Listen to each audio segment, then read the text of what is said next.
Welcome, everyone. Can folks hear me okay? I'm going to assume so. So we'll get going. My name is Ariel Swarnoff. I use she and her pronouns. I'm here with my colleagues, Javira Hernandez and Zava Candler from NY Renews. We're a Climate Jobs and Justice Coalition in New York State. And we're here to talk about distributed organizing.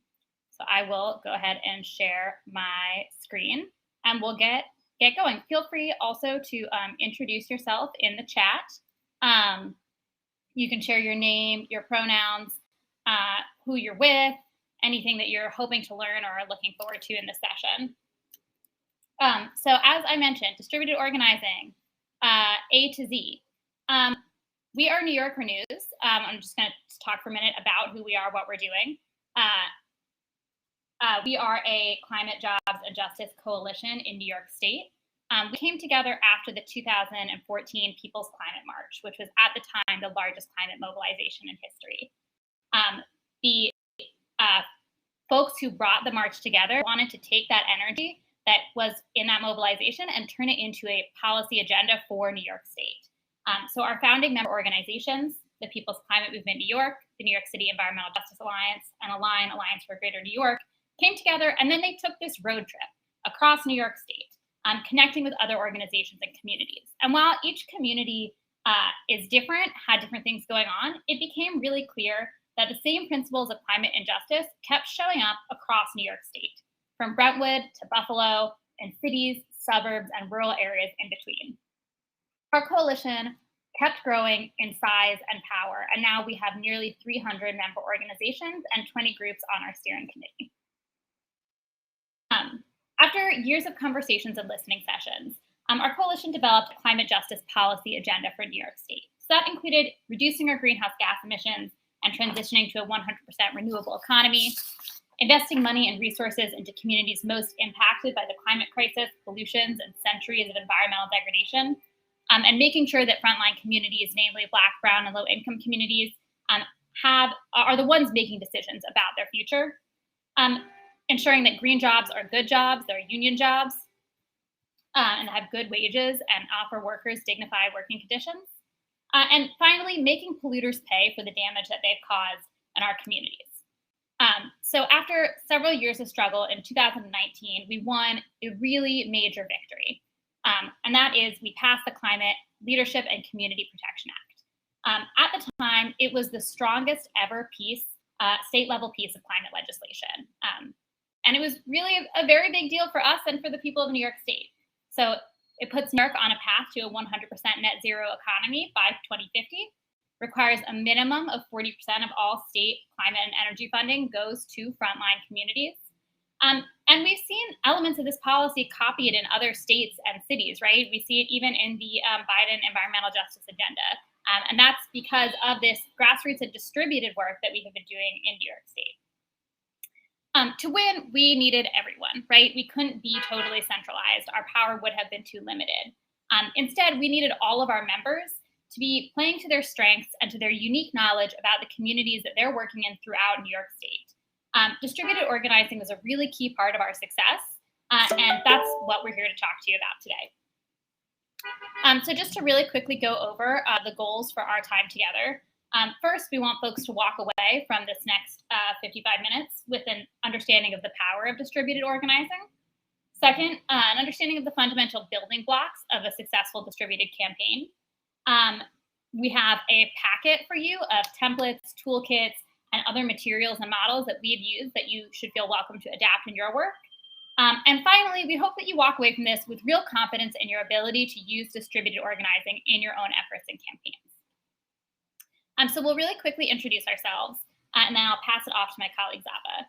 So as I said before, my name is Ariel Swarnoff. I use she and her pronouns. I'm the lead communication strategist for NY Renews, which means I do our media, digital, and support our organizing efforts.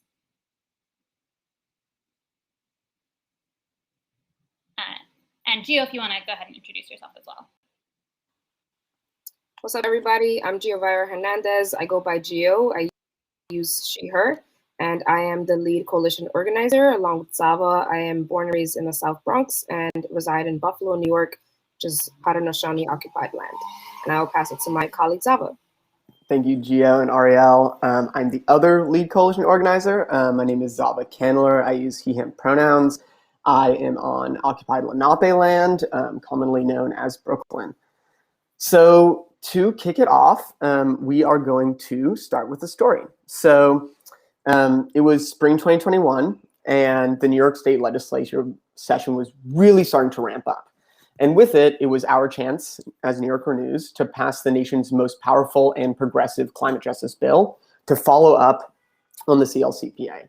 So we had run legislative campaigns before, like the one you heard about that passed in 2019, but not during COVID, when we couldn't bring people from all over the state to flood the Capitol in Albany. Additionally, we knew that we needed to organize on a scale way beyond that we had to pass the 2019 bill, because we were trying to overcome a massive lobbying effort by the fossil fuel industry. So we knew that we really need to shift our organizing model to a much more distributed model. And so that meant no more single large rallies in Albany. Instead, it meant rallies all across the state and all on the same day to show our power and to capture the media's attention. So it was no easy task, but to do this, what we did is we gathered our members from our organizing committee and from our media committee. And we started to create the structure and the materials needed to pull this off. So we started a team specifically dedicated to building out the materials and then also to front load our structure. And we created toolkits, which we'll get to later, sample press materials, which we'll get to later. And then we actually started doing outreach to our coalition members and to our volunteers to lead rallies in their communities. And then you see this photo. This is one of our rallies. After 6 weeks of supporting coalition members and volunteers, we had 14 of these rallies all across the state in a single day. And it propelled our piece of legislation, the Climate and Community Investment Act, what we call the CCIA, into the discussion of the must-pass bills for the year. We also had over 15 press hits, all the way from Buffalo to Long Island, and perhaps most importantly, we also developed the leadership of many of our volunteers and coalition members. So this is an example of doing it big. You see this photo here. It's a rally with probably about 200, 250 people. But over the past 2 years, we've done distributed organizing in a number of different forms and in a number of different scales. We've done distributed grassroots lobby days, letter to the editor efforts, and of course, these distributed rallies. And so today we're going to go over the keys to what make any kind of distributed organizing successful. And as Ariel said, how you can do it. And then we will share that packet of resources right at the end. But first, we want to talk about the basics, get down to what we're focusing on, which is what is distributed organizing and why it's so powerful. So for that, I will swing it over to you, Gio. Awesome. Thank you, Zava. So as I mentioned, my name is Gio Hernandez. So let's get right down to it. What is distributed organizing and why is it powerful? If you can just give me through the chat, if you've ever been a part of distributed organizing, while I go over what is distributed organizing and what makes it powerful. So in its essence, distributed organizing is a model that allows you to build power without exhausting your resources because it encourages participation from the many. This is in case whether you're working within a coalition, an alliance, or just one organization or group, right? It really extends participation and capacity. And I see a lot of folks are organizers and staff members within different organizations across the states. And as an organizer, I'm sure that you have either personally experienced burnout or have been in relationship with folks that have experienced burnout. And so distributed organizing, one reason why it's so powerful is because it actually tackles that. And so we'll get on to the next slide. Really think about it supporting bottom-up organizing, which is crucial everywhere, but especially in coalition building, which we are a coalition. It essentially activates a network and unlocks meaningful amounts of people power. It spreads across multiple geographical locations, self-interest, and cultures of organizing. And specifically spreading across multiple geographic locations, this relates even if it's just in the same city, right? It's bringing different folks from different communities to actually activate in a way that creates people power and is not just concentrated in one area or one issue. And within that, that means that partners play a much more active role, which grows their involvement and therefore overall movement. That means that participation and engagement varies and allows for more capacity overall, right? It's able to actually activate people that maybe have not taken on these roles before or have not been asked to take on these roles simply because they hadn't been asked. And so we look at a centralized strategy and centralized messaging and how that then communicates with distributed organizing.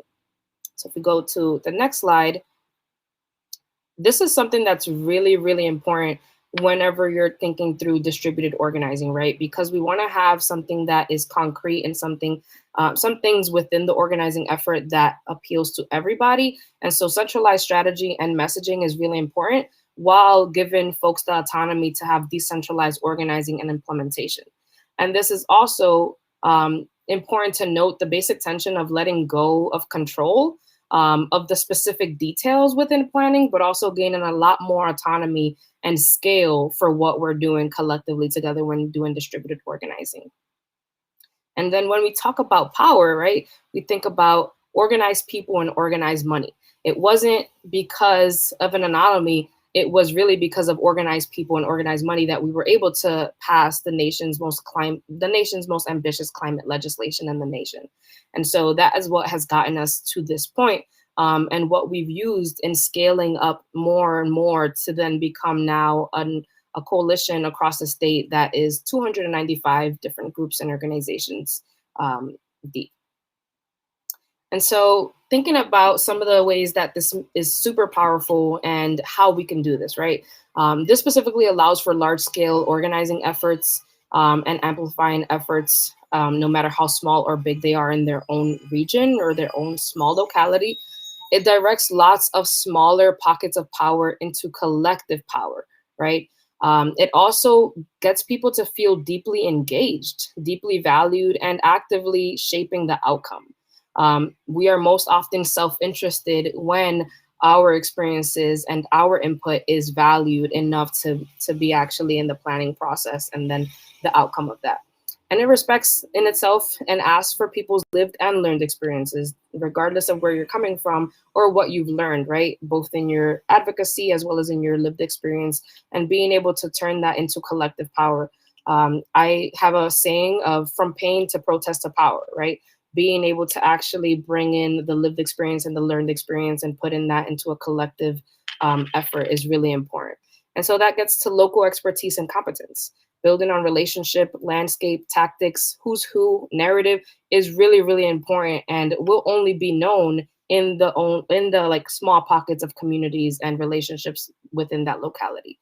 And then bottom up organizing is really important because we obviously folks know what they need where they live, and we want to respect that and have that at the forefront. And so if we go to the next slide, is just an image of some of our presence within our coalition across the state. You can see where there's capacity and where there isn't capacity, right? And we've grown so much more based on being able to see where there's capacity and when there's not, to the point of us being able to get to distributed lobby visits back when we were able to be in person, but also virtually. If we go to the next slide, these are images of folks activating in their own networks, in their own communities, to pass on that legislation, the CLCPA, which we passed in 2019. And this is more than 20 different localities. And so there's a lot of effort and a lot of love and capacity that went into this that then resulted in big passage. And so with that, we'll actually get into the components of distributed organizing, and I'll pass it back off to Zava. Thank you, Gio, and I love to see those photos. So, we heard about kind of what it is, why it's so powerful. We're really going to get into the protein of our time together, which is the components to set you up to be able to do this yourself. So the first is structure and front loading. So I know the chat has had some lag today, but if folks could write some pluses in the chat, if you've ever had the experience where you've either had a really good idea yourself or you've heard a great idea from a member of yours or a partner organization, and you just started to run with it. You started to plan it before you really had a fully developed structure or an understanding of what it would take to pull it off. And I'm going to check out the chat and see what comes in.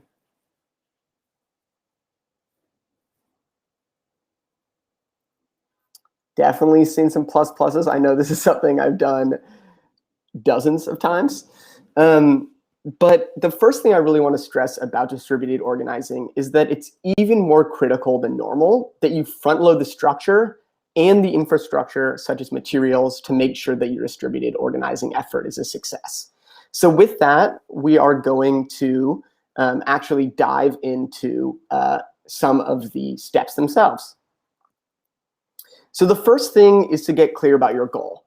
And then once you have that, determine the appropriate tactic and the time frame. So asking yourself questions like, what are you actually trying to accomplish? What is the tactic that makes sense given what you're trying to accomplish? And so in the story that I shared earlier about distributed rallies, what we really wanted to do was two things: put pressure on legislators themselves and take back the media narrative from the fossil fuel industry. And so to do that, we decided to do distributed rallies where we could get both press and legislator engagement. And we knew that we wanted to do it right towards the start of the second half of the legislative session to elevate our bill. And then once you have your goals and your tactics and your time frame, then you need to think about your actual structure. So, while they share the same outline, the structure for distributed rallies will be really different than the structure for distributed lobby visits, like Gio mentioned. And so with this, there's a couple of key questions to ask yourself. The first is about the folks that are actually going to be leading the event. So, who is best suited to lead the action? Then the second is, what support will each of these leads, which we call action leads, and we'll get to in a second, need? The third is, what should the core planning team look like for this tactic? And finally, answering the question of roles. What role will each individual hold within this organizing team? But before I kind of dive into that more and go through the next steps, I actually just want to take a step back, which is to talk about kind of the overall structure of distributed organizing and why it differs from traditional organizing. And it does so in two ways. The first is who you, as the lead organizer or the person really behind the scenes on this, who you're trying to organize. And then second and related, who's actually organizing the actions on the ground. So I would love to see in the chat for folks to talk about who actually organizes the details of the action within your organizing. So who's the person that sets the time, the date, if there are speakers, who the speakers are, creates the run of show, who's the person that actually does that in your organizing?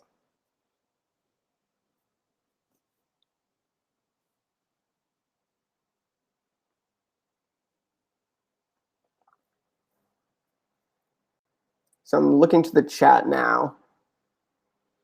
So someone said everyone. Yeah, that's super real. Some people said me, along with local partners, local leaders mostly, local activists, community leaders. Yeah, and for distributed organizing, the person who's actually organizing the details isn't you, it's the action leads.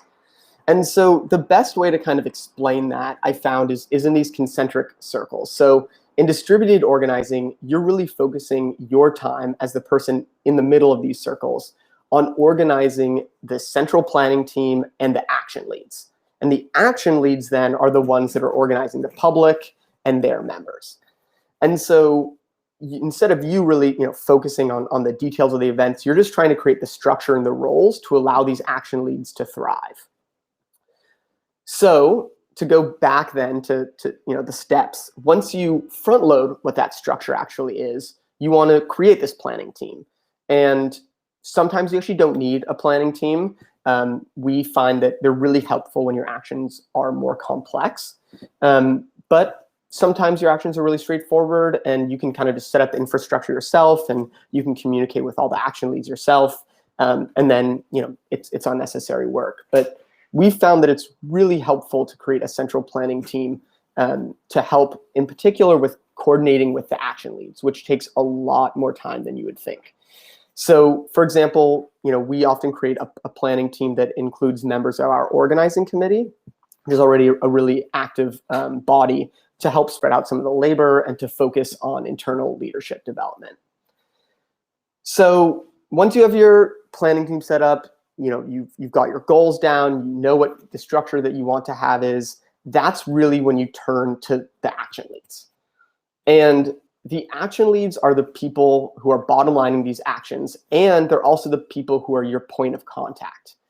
And I'll say this, again, but really action leads are the key to distributed actions.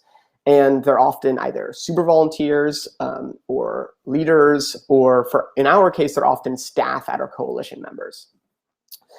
And they really make or break the process. And so it's also important over time to continue to build them up and give them everything that they need to grow, which Gio will actually get to in a little bit later. And then the final thing is I just want to reiterate in regards to sequencing that you only want to bring in the action leads once you've done those other steps. You want the process for action leads to be really, really easy and clear. You don't want the action lead to like come in and not be kind of clear what their role is, clear about the time frame, because you're still working it out. You want all of that completely set from the very beginning of your interactions with them. So then once the action leads are set, then you can start to actually support them throughout the process. You supply them with the appropriate materials, you follow up with them to make sure that they have everything they need and to answer their questions. And of course, you also make sure that they're hitting deadlines and setting themselves up for success. And then the final note on structure and front loading is just that in the kind of traditional organizing model, the work generally starts light and then it gets heavier as you get to the event date, right? So like the day before the event, it's like this crazy mayhem. But for the the distributed organizing, the front loading phase is often the most time consuming. And so it's really important to plan that in when you're thinking about your timeline and just anticipate that the heaviest lift is probably going to come right at the beginning. So that's the first large component, structure and front loading. And the second component is something I've mentioned a bunch already, which is materials. So you have your structure, you have your action leads, but of course we need to support them. And that's really where materials come into play. And materials are, helpful in all organizing, but because distributed organizing is a little more decentralized, it's really, really important to have clear and useful materials. And as you can see on this slide, the bread and butter of distributed organizing materials is an engaging, a clear, and a really robust toolkit. So on the right, you see an example of a toolkit for a rally toolkit. As you can see, there's a table of contents. You can go through, learn about the big day, what you're supposed to do before the rally, during the rally, after the rally. And having a robust toolkit like this is really key for both ensuring the continuity across actions, so everyone has the same messaging, but also really help action leads of all different experience levels still create high quality actions. Some people might have been doing this for decades. Some people, this might be the first time they're organizing a rally. And in a kind of top line perspective, here there are some things that every toolkit should include. What you're doing and why, the context and the actual description of the tactic, how to pull off the tactic, which is probably going to be the longest section in the toolkit, the messaging in the tactic, and messaging around this action and why, and then finally additional resources. So when we are doing this specifically around a piece of legislation, we will throw in our fact sheet on that piece of legislation to make sure that folks really understand what it is that they're fighting for. And as Ariel mentioned earlier, we're going to have a participant packet for y'all, and in it is actually this rally toolkit. So you can really take a look. You can make a copy of it and rework it for your event, and just draw on it to make it easy for you. So that's toolkits. But sometimes there's more complex information, which also might require a training. So for example, Gio mentioned the distributed lobby visits earlier. And for that, the action lead is the person who's actually leading the lobby visit. And I don't know about y'all, but a lobby visit is often an unfamiliar space for many folks. Definitely was the first time I did it. And we found that most action leads don't feel comfortable leading a visit unless they really know what to expect. And they also feel like they know the piece of legislation that they're lobbying on. And so we always lead trainings for our action leads that run through a typical lobby meeting and goes over the details of the bill, which is really important for making folks feel comfortable, but also it's important for getting folks to sign up at the beginning because they know that they're going to be supported all along the way. And as you can tell, we ask our action leads to do a lot. So we try to create other materials that make their job as easy as possible. This can include things like making RCP pages for them, creating outreach email templates that they can just rework, creating an entire outreach toolkit that they can customize specifically for their event. Sometimes we also create centralized digital organizing tools so that for folks that can't make it in their networks, that they can share that out with them. And that also then has the added bonus of we have, in addition to all these rallies or lobby visits or whatever all across the state, we also have a digital day of action on the same day. And on the right here, you'll see the CCIA lobby packet. You can tell it's just a Google Drive folder. So these can be super low tech, but it has everything that a lobby lead needs for their visit, such as an overview of the bill, leave behinds, frequently asked questions, myths and facts, which really makes sure that the lobby lead is supported and has everything that they need. And then the other thing is, you're not actually going to all these events, which is the point. But as a result, you can't go there and count the people or see how the event goes yourself. And so it's even more important than normal to track your impact. So we always send out a form for reporting back that doubles as a feedback form. So they can also, in the same form, give feedback on how we did in supporting them and things that we need to do better so we can continue to grow.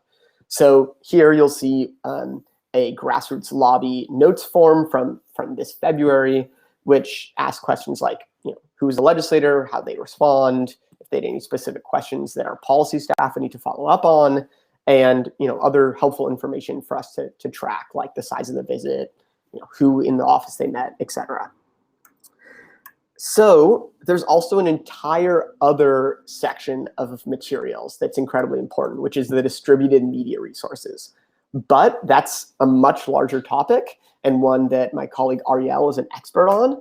So I will now swing it over to Ariel to discuss distributed media and social.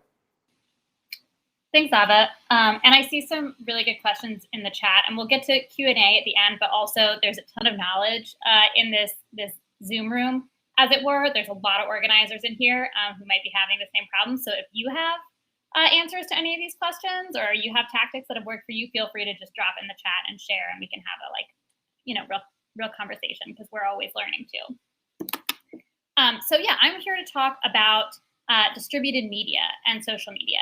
So maybe drop in the chat if you have ideas why we could benefit from doing more distributed media work instead of keeping our media centralized.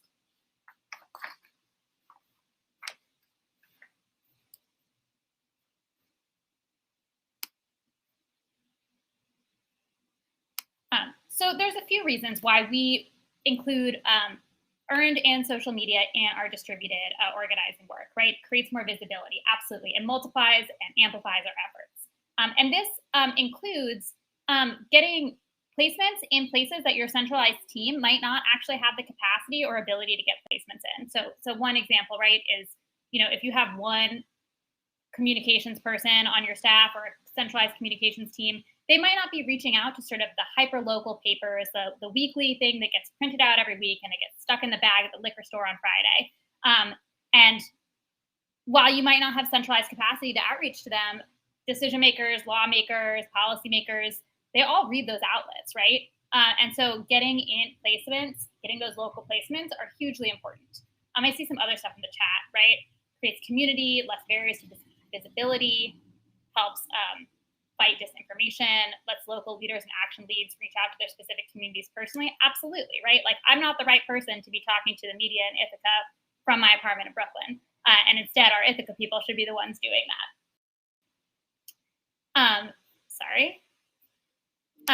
It also helps create skills and leadership in action leads, right?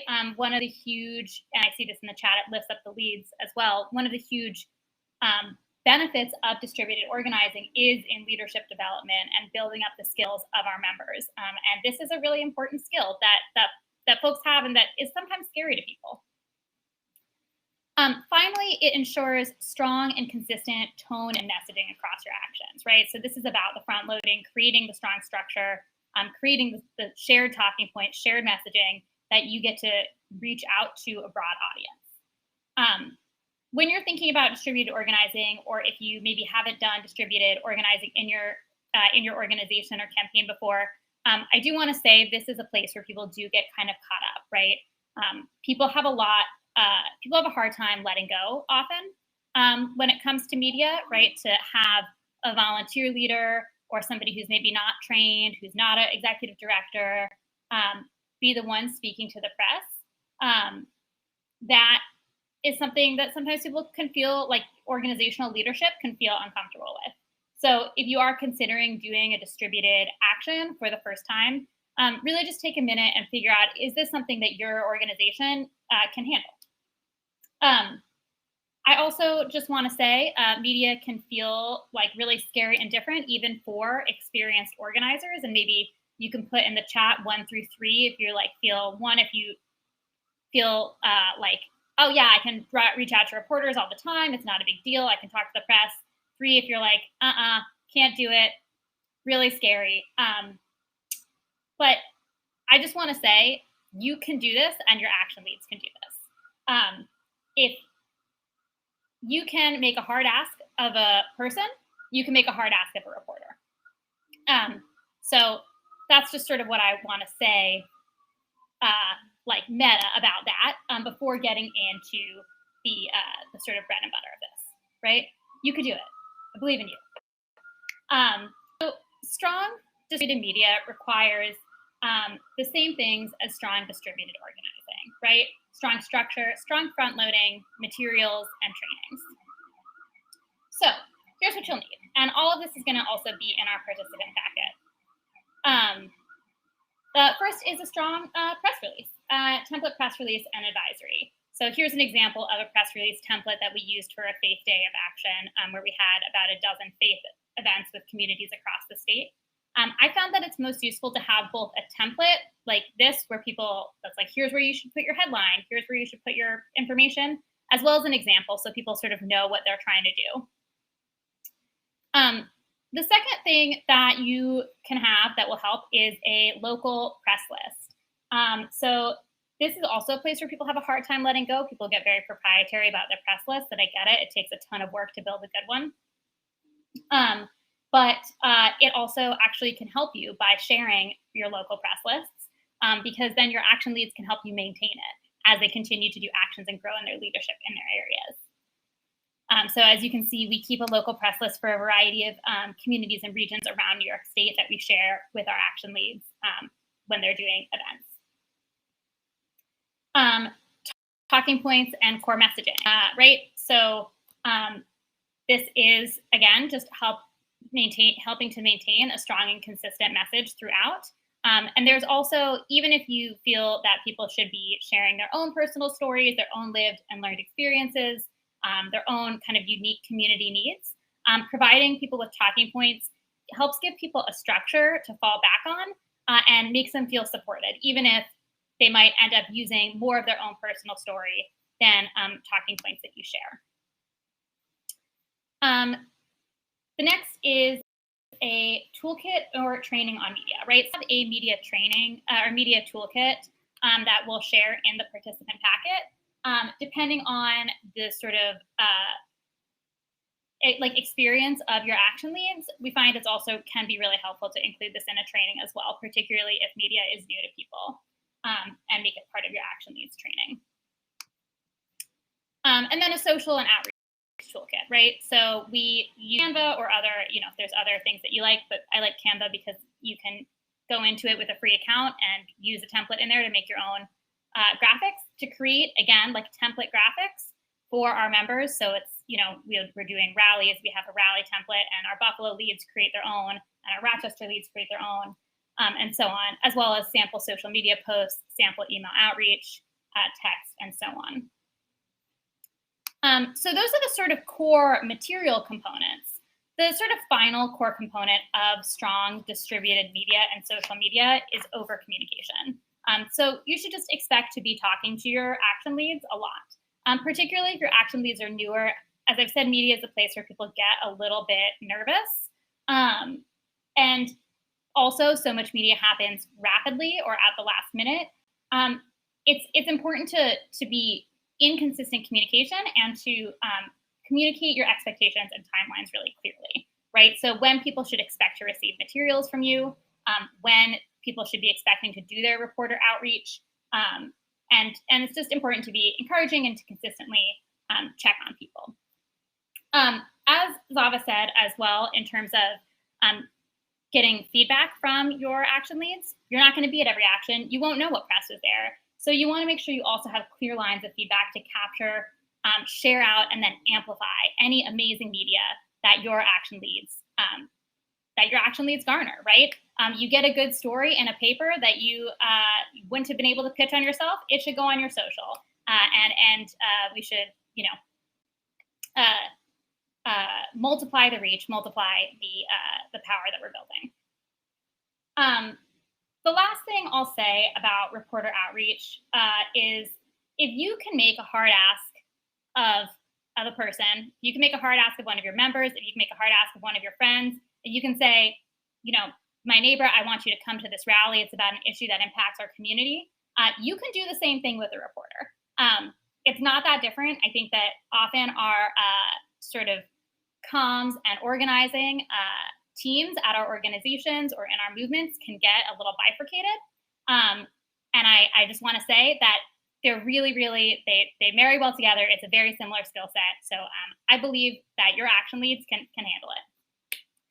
Finally, there's a ton of, I've just run through really quickly a bunch of screenshots, a ton of stuff. Almost all of this is in our participant packet. So media, feeling very excited and pumped up. I'm also going to say just a few words about flexibility and where it makes sense to be flexible and where it can be a challenge. So one of the things, on the one hand, we want to allow new ideas to bloom, right? We want to support our action leads and we want to support their ideas. So, say you're planning distributed rallies, but one of your action leads in a city says, listen, for our community, we really want to do this banner drop. We think that's what's going to be most impactful. So it's going to take some flexibility and maybe a slightly different structure to support that. And we would encourage you to do so. But also, there's such a thing as too much flexibility, right? If I, go to Geo, this is a bad example because Geo is an incredibly talented organizer. And if I say, Geo, we want to do something pressuring this member of Congress, she'll just put it together, no problem. But if I went to one of our volunteer leads who's maybe newer to organizing and said, listen, we just want to do an action. We want to pressure a member of Congress. Can you make it happen? It's pretty easy to freeze up. And I think that sometimes we do that as a way of trying to, or from a place of trying to respect our members' autonomy and smarts and ability. But we want to make sure that we're giving people enough scaffolding that they really feel supported, that they won't have to come up with a new idea if that's not in their capacity, right at this moment. So that's the sort of balance on flexibility. Something's always also going to go wrong. You'll get a call from an action lead at the last minute. They didn't get a permit. Something happened.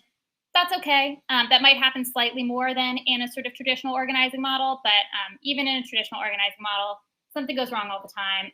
And with distributed organizing, again, it's this really beautiful balance between letting go of control a little bit, but also gaining capacity, gaining reach, and gaining leadership development. And on the topic of leadership development, I'm going to kick it over to Gio, who is really an expert at this, and she's gonna take us home. Awesome, thank you for that, Ariel. I will definitely firsthand say that you have made media and press and all of communications much more seamless since my time at New Yorker News, both volunteer and then staff. So let's actually get into leadership development. There is always space for leadership development and organizing, whether it's traditional organizing, but especially distributed organizing, because it actually calls on folks to take on new roles and invest in our leaders, as opposed to leaning on the same leaders over and over, which then again turns into burnout, which I mentioned previously. So this is really important. Development is a beautiful arc that will develop leaders more and more into their own and our collective paths to power, right? It invests into new leaders. Think about how many organizers and non-organizers we know that have experienced burnout at some point in our lives. And an example of leadership development, aside from the ones that have been mentioned by Ariel and Zava, a person joins your group for the first time, is super unfamiliar with the systems your group uses, but is curious and eager to learn. You take some time to teach that person the systems and guide them through both the tools and materials that you've prepared prior to, as Zava mentioned.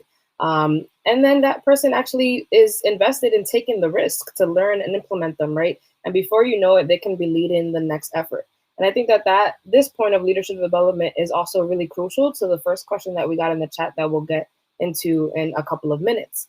But this will also encourage this person to bring their own perspectives of how the system is working and is not working, so that they understand the relationship is mutually beneficial and is a learning opportunity for everybody involved. It's not just one-sided, right? And so mentorship also goes a long way.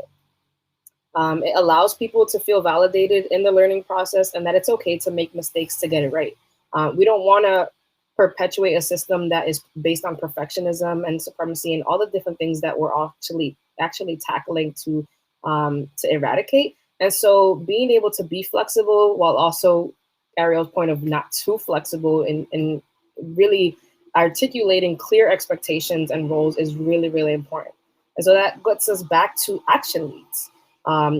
Being an action lead is not just a one and done, get it right role, right? It takes time and energy to develop into this. And so leadership development is a really crucial part of any organizing effort that you dive into.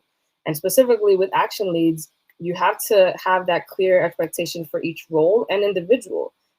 It's also really helpful sometimes to write out a description of the role that you're asking them to take, so that as they say yes, it could be a one-on-one conversation of, hey, I want you to take on this role. Then they're like, oh, what does that entail, right? You could say that verbally, but then you could have it written down so that they can come back to it more and more and then actually get into that role.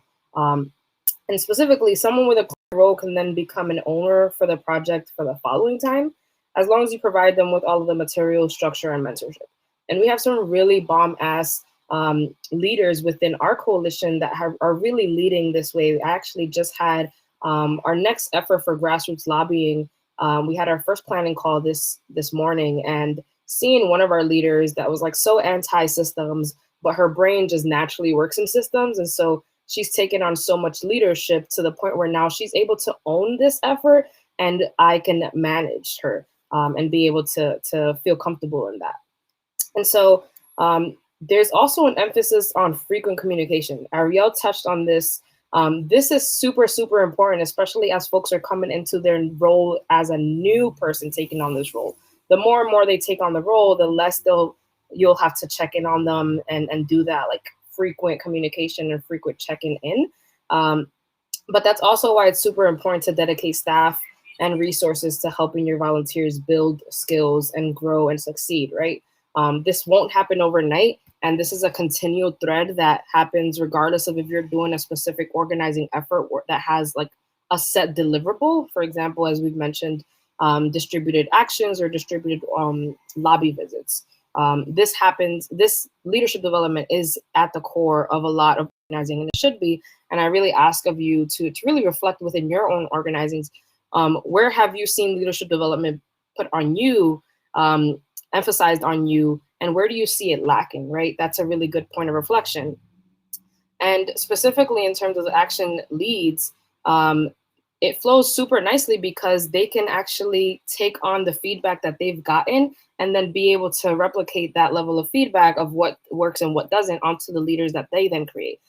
We have a bunch of leaders within our coalition now that they're actually mentoring and providing leadership development onto others that are newer coming into the space. So then that gives us as staff members more capacity to be able to build elsewhere where we're lacking capacity. And so that then leads us into growth, right? Leadership development and growth flow really nicely together because we're creating and expanding capacity so that the movement grows in victories, in lessons learned, because not everything will be a victory, as well as visibility and clarity of demands.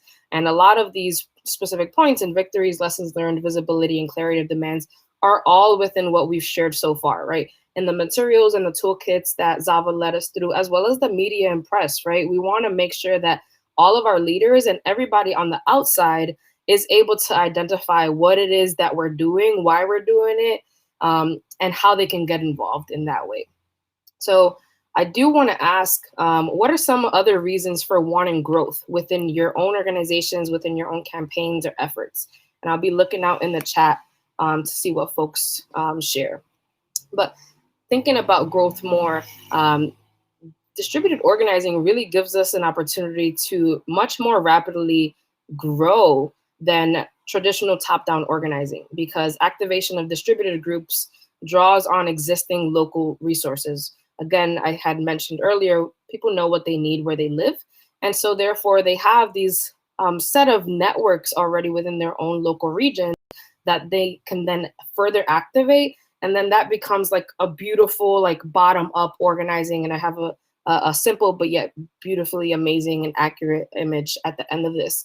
And we think about self-interest, right? I touched on this a little earlier, but self-interest really drives the growth because people feel connected to the work and to the effort at hand.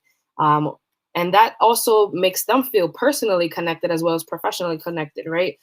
They're feeling like they have a stake in this and they're feeling valued. And that's a really big point, in organizing that I feel like sometimes is taken for granted. And then that could also, if this is taken for granted, that can then in turn mean that folks are less invested and you're not able to communicate and get your leaders to do the things that they had originally committed to do because they don't feel interested or invested anymore. And so thinking about super volunteers leading a planning team, right? You'll need those systems that Zava mentioned. You'll need a to-do list, project plan, MOCA, or whatever system is serving you within your own organization. But specifically, volunteers become so much more engaged and really passionate about their contributions, especially when they see themselves within the fight for justice, as they should. But with that also comes accountability and a communicative relationship where they feel like they can come to you and you'll be responsive and actually get them the points of information that they need to be successful. And if it's not you, then you'll connect them to the person or folks or the resources that they need in order to fulfill that role. And in terms, another point of growth is that circles expand both locally and statewide. Obviously, in our case, we are a statewide group. And so that also means that practice makes our people more comfortable with taking risk in roles, right? If we're not actively challenging each other to take risk in things that are uncomfortable, then we're never gonna get comfortable with uncomfortability.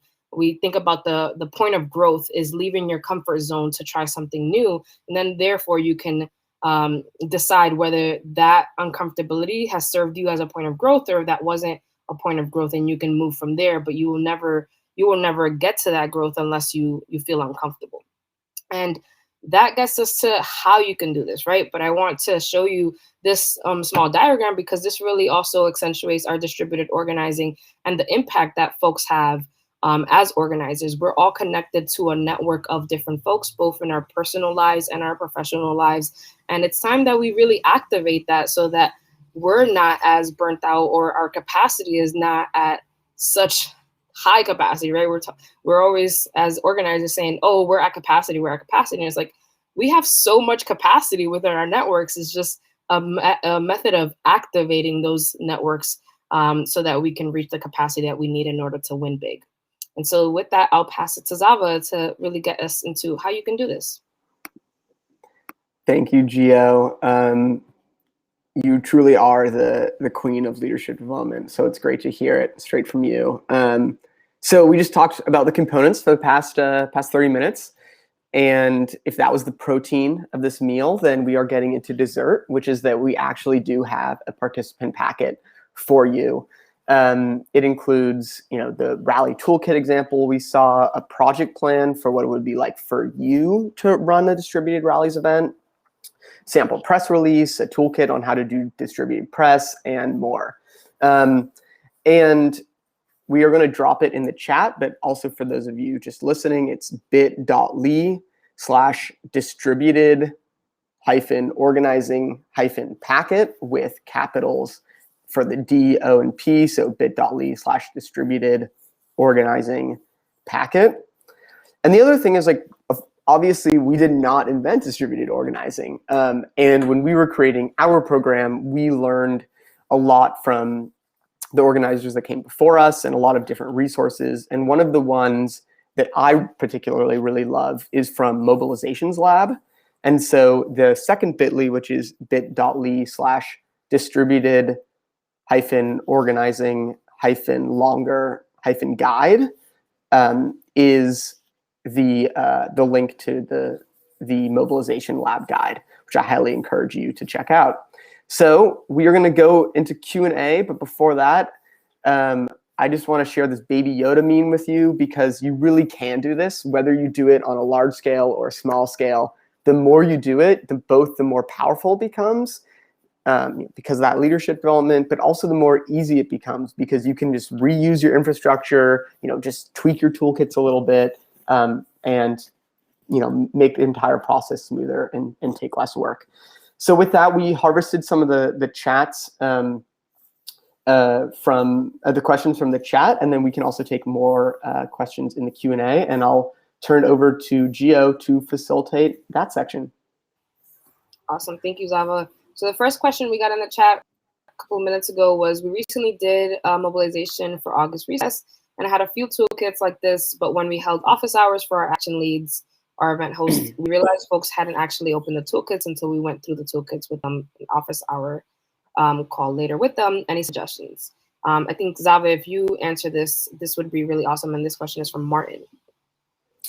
It is such a good question, Martin. So I think there's a few things there. The first is to make your toolkits actually something that folks really need and that are really easy to read. So for your case, people didn't even open it. But oftentimes people open it and then they see it and they're like, this is poorly designed. And there's like 2 page-long paragraphs, like, no way am I going to touch this. So, make it actually something that they want, and make it, once they open it, something that's really helpful. But even more so, I would say the biggest thing is the one-on-one communication. Checking in with your action lead once they sign up, giving them a phone call and say, have you taken a look at the toolkit yet? And I think that kind of leads to what is like a much longer conversation around the different models within distributed organizing. So the way we do it, we don't just like send an email blast to anyone and say, anyone that wants to do this, like, go for it. Here are the materials, like, create what you will. We're, that's kind of let 1,000 flowers bloom approach, but we're really trying to create some sort of middle ground where we actually are developing deeper relationships with these action leads. And then we can communicate with them and provide them support and let them know that toolkit is going to be really huge for them and to make their lives a lot easier. Thank you, Zava. I totally agree. And we have a question from Kristen. Good point, Ariel's comment around EDs letting go. Any tips on organizing up to get organizational buy-in? Ariel, you want to take this? Yeah, I mean, that's certainly a challenge that we face now at this point in our coalition. Distributed lobby visits are a huge part of our organizing strategy, but it was not always that way. And the first time we did it, people were really nervous. So I think having, being able to share your core message guidelines, your messaging toolkits, your trainings with your organizational leadership, so that folks know what materials and support people have, was really helpful for us, right? So we didn't just ask them to trust us in terms of, we'll run the distributed organizing, but it's like, we'll show you, here's what people know that they should and shouldn't say in the room. And I think that was really helpful. But I would also say, start small, right? Our first distributed lobby days, we had 14 visits. And our most recent one, I think we had, one of my colleagues will check this, over 50. And I think we started small, we built up, and we built that trust over time. Thank you, Ariel. So we have from Vivian, I apologize if I'm mispronouncing your name. We'd love to get tips on relationship and trust building with local community leaders to get them involved in organizing on issue areas. I love this question because this question is so crucial. I Ariel and Zava laugh because they know what I'm going to say. One-on-ones is so, so crucial with building relationships and building trust and leadership development. And when I say one-on-ones, this is not like one-on-one, like, hey, Zava, what are you working on? And like, how can I work with you? Before you even get to that point, you really need to understand who it is that you're meeting with, right? And who they are as a person before you understand their role within their like professional or like volunteer perspective, right? This is really, really crucial to building trust, because if somebody's coming to me and asking me to do something for them, I'm just thinking that they're asking me to do something to make them look good. And while that can be mutually beneficial, I don't know how it's mutually beneficial. I just hear, oh, somebody wants me to do something for them. I'm not clear as to what, why, and how, right? It's just, it feels really transactional. And so to remove that level of transaction in the building relationships, you really need to know who you're dealing with and what has brought them into the work. And that gets really personal. So when I say one-on-one relationship or one-on-one conversation, scratch off any role, scratch off like any perceived notions that you have of this person, and really go at it at a really vulnerable conversation and asking risky questions that you would normally not ask in a work setting, so that you understand who that person is. And then you can then actually like invest in them and do leadership development with them and for them, mutually beneficial. Because then I can say, oh, I know Zal, I know what his self-interests are because we've had a one-on-one. I know what he likes, what he doesn't like, and I know where he's comfortable and where he's not comfortable. And so then I can ask him to take risk in taking on leadership roles, because I know some of the things that he's done and hasn't done. And so that level of trust and relationship building is really, really crucial, because then that builds up your own rapport of just like, oh, I'm not just an organizer trying to make a name for myself. I'm actually willing and able to invest into people to know who they are and why they do the things that they do. And so that's, yeah, I just get really passionate about that, but I know that we are close to time. So Sydney, we have, how do you create buy-in for supporting large incremental campaigns that require repeat actions among local communities? Zava, do you want to take this? Yeah, I'm happy to, and I would love for both of you to chime in as well. I mean, I think the biggest thing is to connect it to, what's happening on the ground in those communities. So, we work for a coalition that, really at the end of the day is pushing legislation. But there are all these other fights that are happening all around the state, whether, in the legislature or in other ways, and creating, actual work with those communities on the issues that they care about, so that they see like that landfill, down the road from them, or they see, the fact that their heating bills are more than their rent in the winter as directly related to our campaign to, get rid of the landfill and to actually fund energy efficiency for these folks. And so, I think it goes back to that self-interest that Gio was talking about in regards to a one-on-one, but also, on a community level as well. The other thing that I think is really key and isn't talked about as much is like letting them in on the strategy behind it, right? So like, we don't want to just say like, do this rally and like, then like we'll pass the CCIA, because the reality is like the rally is part of a much larger strategy on building, different types of power to get the CCIA, our bill over the finish line. And so when folks feel like they have an understanding of why those, incremental campaign activities matter, they're so much more bought in and committed to that. So that's why we have like mass calls on our strategy, but we're also like going to our coalition members all the time and like presenting at their meetings and telling them like, what's our plan for 2022? Like, how are we actually going to do it? What is your role? I would love to hear Ariel and Gio if you have any thoughts. Yeah, it's got to stay useful, and people have got to understand the strategy. And I think that's really it. Having a really clearly articulated theory of change. That's like, we do lobby visits at this point in time because this is when legislators are deciding their budget priorities. We do rallies at this point in time because this is when we need to like have that media power, and just making sure, they know it. I think a lot of Adrienne Marie Brown, trust the people, they'll become trustworthy. And that I think is just like the sort of core principle that we're trying to operate on, always striving towards. For sure, and I agree with all that. The only thing I would add is that it eliminates that level of like hierarchy in our organizing, right? Of just like one person or a few have the strategy and the messaging, and then it's just like, oh, do as I say, but rather it's inviting folks in continuously as we plan. And so I am seeing that we are at time. So I appreciate all of you folks. The one question that we didn't get to is, how do you track leaders and their volunteers and network within your CRM? Zava, if you want to quickly take this before we officially wrap up. I think some folks offered tips in the chat. The only other thing that I would add is that in addition to that, spreadsheets that are specific to each of the different distributed organizing efforts are so key, because there are specific knowledge, depending on the different structures, that's so key to track it. Like, for a lobby visit, it's much different than for a rally, because there's much more legislative engagement. So I would just also urge folks for each different action to have their own tracking system as well. Awesome. Thank you, Zava. Thank you to my co-presenters, Ariel and Zava. Appreciate you all for being on. Appreciate the love in the chat. And hopefully the toolkits that we shared with you are super helpful. And we meet again in some virtual or non-virtual space, and we can talk about the learnings in practice. Much love to all of you.